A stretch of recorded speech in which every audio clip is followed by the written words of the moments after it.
Guam, a tiny island in the Pacific, home to U.S. bombers, submarines, and 170,000 civilians.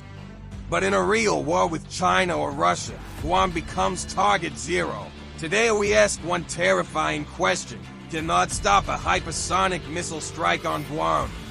Or will America's shield crumble in seconds? This become paramount as most of the ballistic missiles launched by Iran hit multiple targets in Israel in the just concluded 12-day war between Israel and Iran. The 12 days war between Israel and Iran has exposed so many lapses and weaknesses of the THAAD system, and defense analysts and contractors are asking many questions.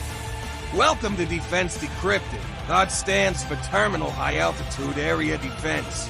Developed by Lockheed Martin, it intercepts ballistic missiles during their terminal phase, the final seconds before impact. Unlike older systems, THAAD doesn't use explosives. It relies on kinetic kill, a direct hit at speeds over Mach 8. But a new class of missile threatens this defense. Hypersonic glide vehicles, or HGVs, travel at speeds above Mach 5 and maneuver midair, making them hard to detect and nearly impossible to intercept. China's DF-17 and Russia's Avangard have changed the rules of warfare.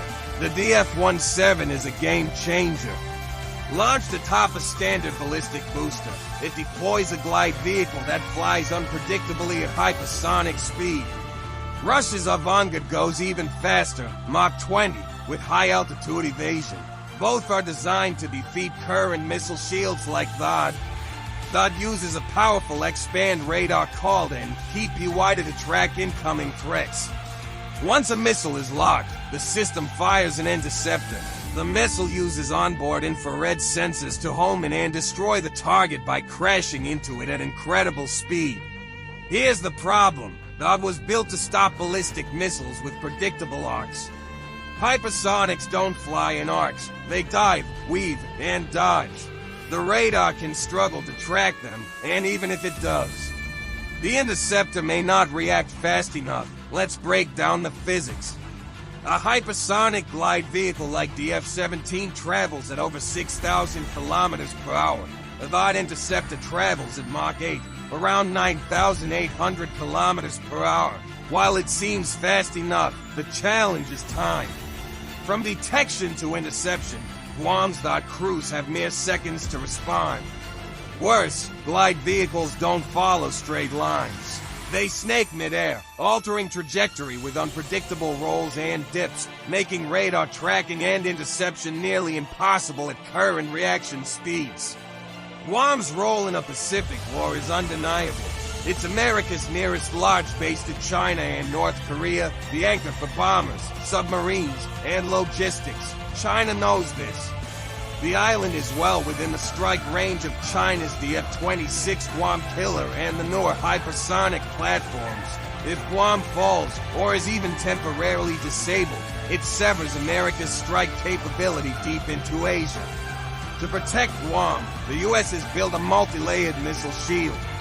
At high altitudes, Aegis Ashore and THAAD, mid-range, Patriot PAC-3 batteries. In development, space-based sensors, directed energy weapons, and even drones designed to intercept cruise and hypersonic missiles. It's like a defensive onion, multiple layers designed to absorb wave after wave of missile attacks. But even with these systems in place, are they enough? In a simulated strike conducted by the RAND Corporation and the Center for Strategic and Budgetary Assessments, Guam was hit by 20 Chinese missiles minus 10 ballistic, 5 cruise, 5 hypersonic. THAAD managed to intercept 7. Patriot stopped 4, but 9 made it through. The simulation concluded that unless detection and interception speeds improved dramatically, a surprise hypersonic strike would overwhelm Guam's defenses. And that's just one wave. THAAD has an impressive test record to 100% success in U.S. testing environments. It has been used in Saudi Arabia to intercept Iranian ballistic missiles with mixed success. But those were conventional ballistic threats, not hypersonic gliders or swarm-style coordinated attacks. As of today, THAAD has never been tested against a real hypersonic glide vehicle under combat conditions, LT, Gen, Samuel Greaves read, MDA Director, THAAD is highly capable, but defeating maneuverable hypersonic glide vehicles will require next-gen sensors and faster interceptors. Mandy Smith Project on Government Oversight. Missile defense is an illusion unless the U.S. gets serious about space-based early warning and faster kill chains. Dr. James Acton Carnegie Endowment. The best way to defend Guam may not be interception, but deterrence. Making the cost of striking Guam too high for any enemy. The U.S. is already developing next-gen defenses, glide phase interceptors aimed to target hypersonic during their vulnerable descent phase. DARPA is working on space-based sensors that can track hypersonic from launch to impact. Directed energy, lasers and microwaves may offer cheaper, faster point defense in future versions of Guam's shield. But these systems are still in testing, and Guam needs protection now. So, can THAAD stop a real hypersonic strike on Guam? Maybe, but not alone. The U.S. missile shield in Guam can defend against limited attacks, especially ballistic missiles. But hypersonic are a new beast. The odds improve only with rapid tech upgrades, redundancy, and space-based assets. Ultimately, Guam's survival depends on one thing: America's ability to stay one step ahead of the enemy technologically and strategically.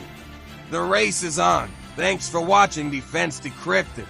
If you enjoyed this deep dive into THAAD versus Hypersonic, hit like, subscribe, and ring the bell to stay updated on the world's most advanced military technology. Next up, we'll look at China's secret railgun programs, the Iron Dome 2.0, and why Taiwan's defense is more advanced than you think. Stay safe, stay sharp, stay decrypted.